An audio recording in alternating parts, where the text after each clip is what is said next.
Visibility भरपूर कमी झाले. रस्ता एकदम चांगला आहे दोन्ही साईड. जरा रस्त्याची पाहणी करू नये तुम्ही. फायनली आपल्याला आता चांगला रस्ता लागलाय.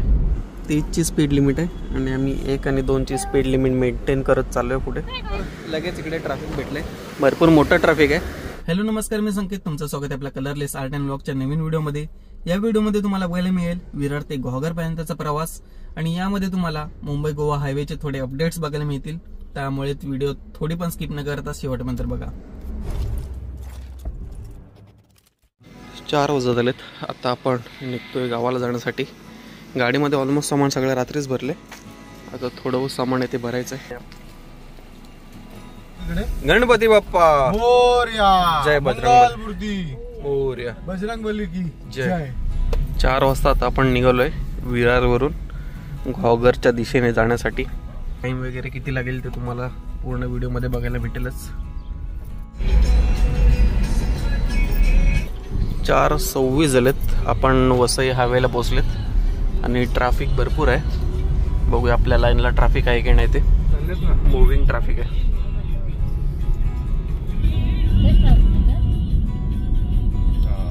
1 तासात आपण घोडबंदरला पोहोचलेत. थोडं ट्रॅफिक भेटलं त्यामुळे, नाहीतर 45 मिनिटात पोहोचलेच असते. आता आपल्याला ठाणे मुंबईचा ब्रिज लागलाय फाउंटनला.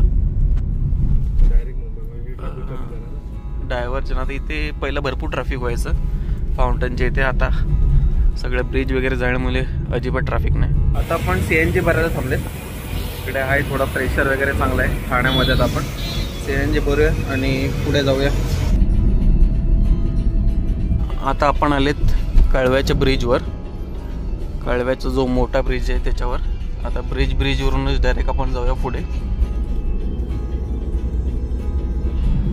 बेलापूर वाशी हायवेला जातो आपण. वरून ब्रिज जातोय तो वाशीला जातोय आणि स्ट्रेट पुण्याला. आपण पुण्याच्या दिशेने जाणार. आता आपण मुंबई आणि ठाण्याचा ब्रिज जिथे मिळतो रस्त्याला त्या ठिकाणी आलोय मुंबई गोवा महामार्गासाठी.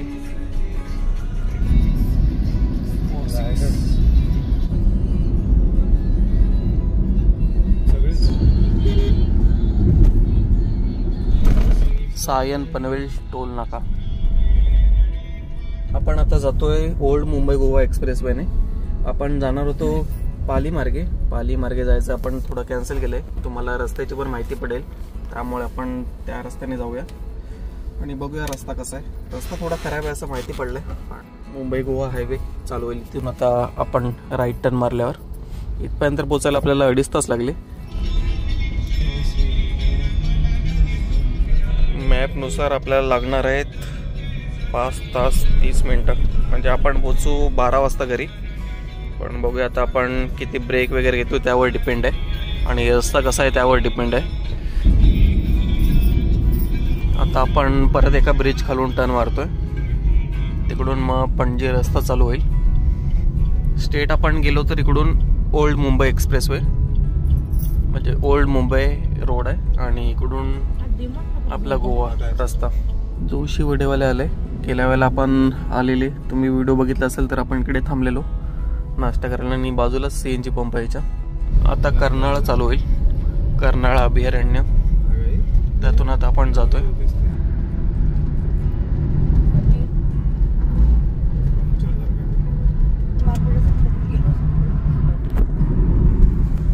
इथे दोन्ही साईडला कॉन्क्रिटीकरण झालंय रस्त्याचं. पण चाय प्यायला थांबूया.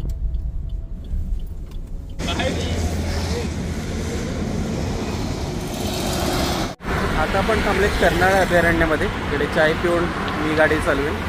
100-1 किलोमीटर चालवेल. आणि इकडे तुम्ही नजारा बघू शकता किती सुंदर आहे. धुकं पडलेत आणि अजून 6:30-6:45 झाले तरी ऊन नाही आले. चला चाय पिऊया.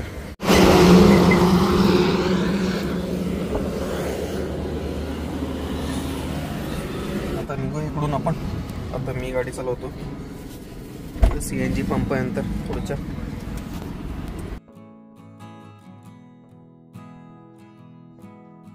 7 वाजले तरी अजून धुकं कमी नाही झाले आणि ऊन पण नाही आले. समोर बघू शकतो फक्त 50 मीटरच्या अंतरावरच दिसतंय. म्हणजे गाडीची लाईट पेटल्या म्हणून नाहीतर ती पण दिसणार नाही आपल्याला. विजिबिलिटी भरपूर कमी झाली आहे. रस्ता एकदम चांगला आहे, दोन्ही साईडला कॉन्क्रीटचा रस्ता आहे. त्याला थंडी लागलेली आहे.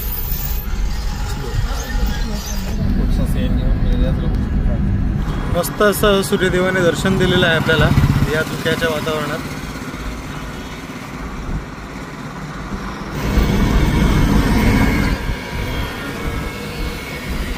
वडकाचा ब्रिज चढतो, पेंड गेला, वडका आला. रस्ता चांगला होता एक नंबर. आणि ह्या ब्रिजच्या खालून गेलं तर तुम्ही अलिबाग साईडला वगैरे जाऊ शकता आणि वरून डायरेक्ट गोवा साईडला. ह्या ब्रिजमुळे आपल्या कोकणातल्या लोकांचा अर्धा तास वाचले. नंतर ह्या ब्रिज खाली आपल्याला अर्धा तास एक तास ट्रॅफिकमध्ये अडकून राहिलं आहे व्हायचं. ब्रिजमुळे भरपूर गोष्टी इझी झाल्या. आता डायरेक्ट वरतून आपण 80-100च्या स्पीडने जाऊ शकतो. कंटिन्यू लागून 2 ब्रिज आहेत. तुम्हाला पहिल्या ब्रिजच्या इथूनच खाली लेफ्ट टर्न मारायला लागेल जर तुम्हाला अलिबाग साईडला जायचं असेल तर.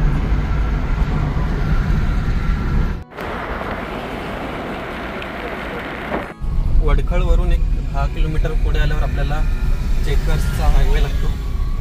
पूर्ण म्हणजे गाडीला होडी बनवून टाकेल तुमच्या, असा रस्ता झाला इथे.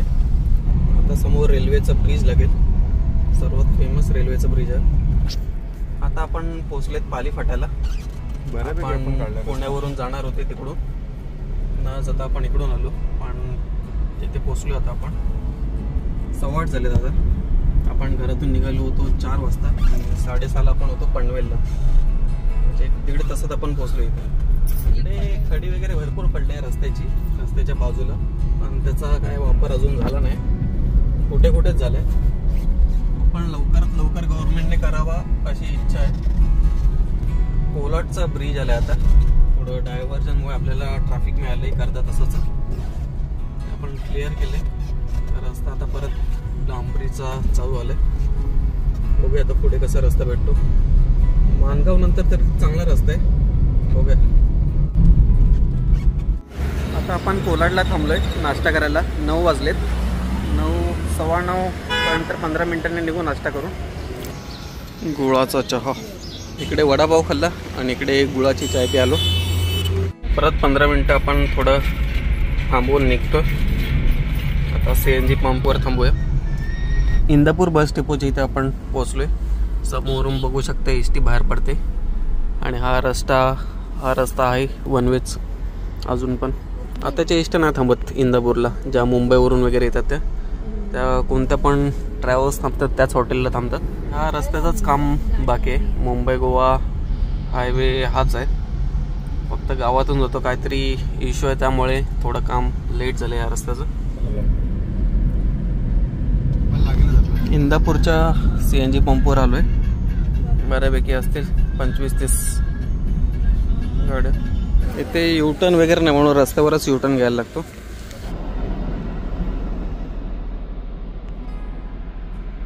आपली गाडीची POC संपलेली. तिकडून POC काढली. 1 तास झाला आपल्याला जवळजवळ. इकडे 1 तासपासून वेट करतोय. 1.5 तास गेला आपला CNG भरायला आणि 1.5 तासानंतर झालंय. तरी पण इकडे तुम्ही लाईन बघू शकता, जाम मोठी लाईन लागली. CNG पंपवरून निघाल्याबरोबर लगेच इकडे ट्रॅफिक भेटले. भरपूर मोठं ट्रॅफिक आहे. अर्धा तासाचं दाखवत आहे मॅपवर. साईडून कुठून गाड्या येतात काय माहिती. आमच्या मागे गाड्याच नाहीत. समोरून ST आले. STला ब्लॉक करून ठेवलं आहे, त्याच्यामुळे इथे ट्रॅफिक झालं आहे जास्त. आता झालं सगळं. इकडून श्रीवर्धनवरून फिरून जाणार आहे हे लोक, किंवा श्रीवर्धनला जाणारे असतील. आपण स्ट्रेटच जाऊया, तिथे फिरून वगैरे नको जाऊया. कॉन्क्रीटच्या रस्त्यावर लाल माती उडायला लागले. समोर ST जाते त्याच्यामुळे.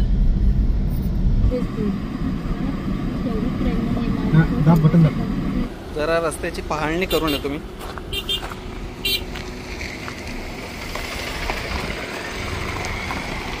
रस्ता बघून येतो कसं काय, कुठे ट्रॅफिक झालं ते बघून येतो आणि दाखवतो तुम्हाला. इथेच लफडा झाला, सगळ्यांनी ओव्हरटेक करून रस्ता ब्लॉक केलाय. आता थोडं क्लिअर करायला बघतात गावातली लोक. ही ST लागले. आपण हीच ST पकडतो जर आपल्याला विरारवरून यायचं असेल तर. आता गावावरून सकाळी जाते मानवेल पाड्याला, मग संध्याकाळी परत ती तिकडून निघेल आणि गावघरला जाईल. 3 नाला सुपर गाडी. 30ची स्पीड लिमिट आहे आणि आम्ही 1 आणि 2ची स्पीड लिमिट मेंटेन करत चाललो आहे पुढे.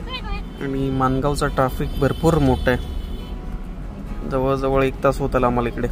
दुपारचे 12:30 वाजलेत आणि आता आपण माणगाव रेल्वे स्टेशनच्या इथे आलो आहे, बाजूलाच जोशी वडेवाले तिकडे. नुसता ट्रॅफिक.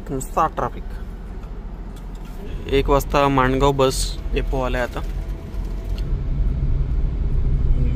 गणपतीत आम्ही इकडे 5 वाजता जेवलेलो, सकाळी 4 वाजता निघून. ते व्हिडिओ पण तुम्ही नक्की बघा, लिंक डिस्क्रिप्शनमध्ये आणि आय बटनमध्ये तुम्हाला भेटेल. फायनली आपल्याला आता चांगला रस्ता लागलाय माणगाव नंतर.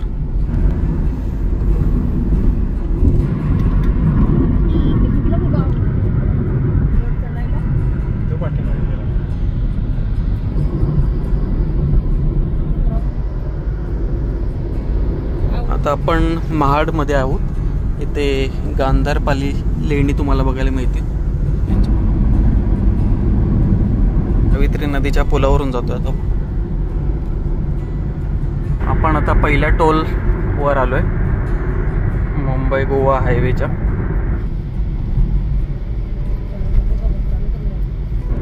तास होऊन गेलेत आणि अजून आपले 111 किलोमीटर बाकी आहेत. 340 किलोमीटर आहे टोटल आपलं घर. बघूया अजून घरी पोचायला किती टाइम लागतो. मॅपनुसार तर 4 वाजता दाखवलंय. देखते पोलादपूरला आलेत आपण आणि रस्ता पण चांगला इकडे पहिल्यासारखाच आहे, 2-3 वर्ष अगदी तयार केलेला. आणि कशेट्टी घाट पण सध्या मोठ्या वाहनांसाठीच आहे आणि लहान वाहनांचं ती बोगदा चालू केलं आहे, टनल चालू केले. तर आपण टनलमधून जाऊया. गणपतीच्या टायमाला सिंगल वे चालू केलेला, आता परत सिंगल वे चालू केलं आहे, मध्ये बंद ठेवलेला.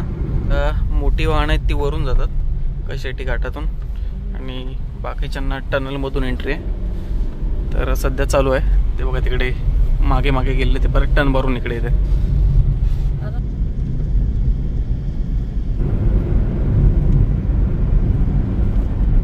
गणपतीच्या टाइमला पण मी दाखवलेलं, पण ते रात्रीचं होतं. आता तुम्हाला दिवसाचं दाखवतो कसं काय आहे. आतमध्ये तर काळोख असणारच आहे, लाईटही तेवढं असणार.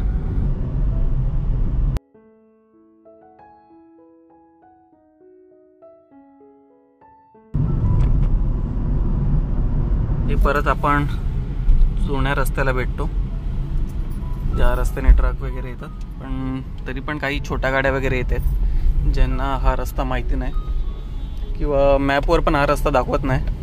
टायमिंग तुम्ही बघू शकता, आता वाजले 2:23. आपण अशोका CNG पंपच्या इथे थांबलोय CNG भरण्यासाठी आणि त्याच्याच बाजूला हॉटेल आहे, तिथे नाश्ता करूया, थोडं जेवण करूया आणि पुढे जाण्यासाठी निघूया. चला, इकडे थोडी फटाफट लाईन जाते, जास्त टाइम लागणार नाही. माणगावला आपल्याला भरपूर टाइम लागला, माणगाव इंदापूरला. इकडे नाश्ता केला, एवढा खास नव्हता नाश्ता, म्हणून आता इथे कलिंगड घेतोय. जाऊया आणि जाऊया पुढे. नाश्ता अशा ठिकाणी चांगला भेटतच नाही कुठे हायवेच्या बाजूला. तुम्ही जरा आतल्या साईडला गावात जाल तर तुम्हाला चांगला नाश्ता भेटेल.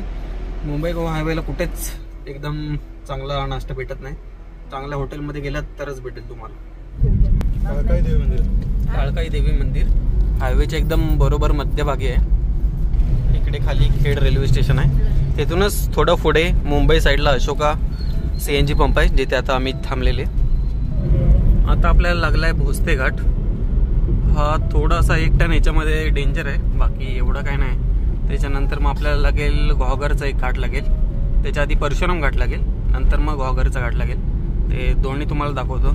पूर्ण रस्ता कॉन्क्रीटचा झाला आहे, त्यामुळे टेन्शनचं काय आहे नाही. आणि दोन्ही लेन चालू आहेत जायच्या यायच्या. उतरताना पूर्ण स्पीड ब्रेकर आहेत अपोजिट साईडला आणि चढताना डायरेक्ट तुम्हाला रस्ता आहे.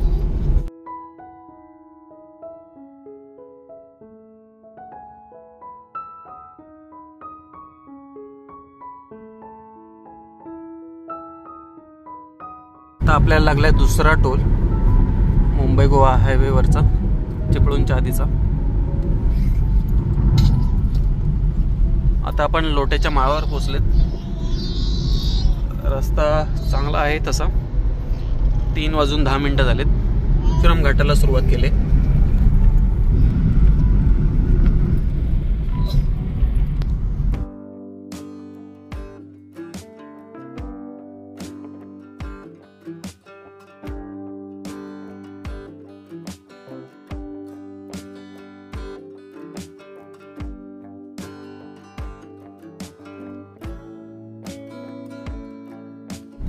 आता आपण मुंबई गोवा हायवे सोडणार आहोत आणि घोगरसाठी एक बायपास आहे तिकडून जाणार आहोत.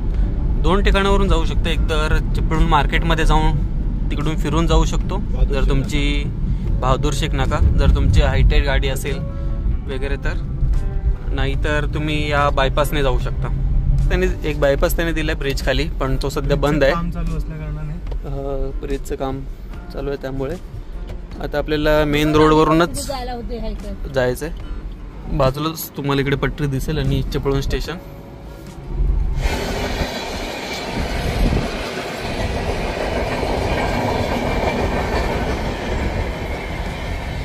त्याचा तुम्हाला ट्रेन पण बघायला भेटेल. ही वरून ट्रेन जाते आणि याच्या खालून आता आपण जातोय. जर तुमची हायटेड गाडी असेल, गाडीवर काय सामान वगैरे लावलं असेल तर तुम्हाला पूर्ण मार्केटमध्ये फिरून जावं लागेल. चिपळूण मार्केटमध्ये फिरून. तर इकडून तुम्ही शॉर्टकटने जाऊ शकता. इथून ट्रॅव्हल्स वगैरे पण जातात. मध्ये ब्रिज दबलेला आणि आता रिपेअर केल्या वाटतं झाल्यास. गेल्या 1-2 वेळा येऊन झालं. तो ब्रिज तुटलेलाच होता त्यामुळे फिरून जायला लागलं होतं. तुमच्या रोजच्या जागेवर थांबलेत आम्ही चाय पिण्यासाठी. चिपळूणला कॉर्नरवर इकडे 2 ब्रिज पार केल्यानंतर आहे. आता आपण पोचलेत गणेश खिंडला. इकडे बॅरिगेट असतात पण पोलीस कधीच नाही दिसले आम्हाला. बॅरिगेट्स ते वर्षानुवर्ष तिथेच आहेत, त्याच्यात काही चेंजेस वगैरे काहीच नाही केलं. आणि इकडे चिपळूण पतसंस्था लिमिटेड. आता घोगर रेल 45 मिनिटात घोगरला पोचू आपण. घोगर चिपळूण बाजूने एसटी गेली. आपण घोगरमधील रामपूर घाटावर आलोय.